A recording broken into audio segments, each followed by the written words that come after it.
Assalamualaikum.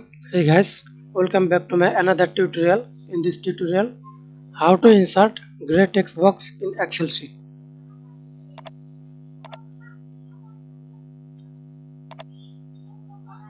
Go to insert menu, text box, select text box, write your sentence,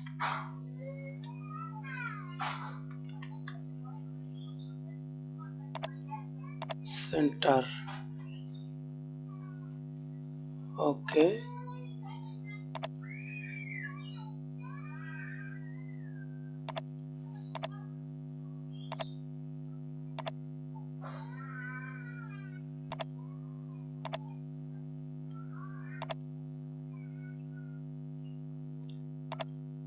Go to color palette and more colors, customs, color code, type color code. This is gray color code. Okay.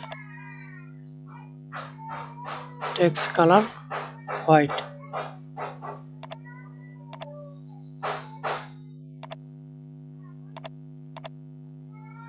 Thanks for watching video.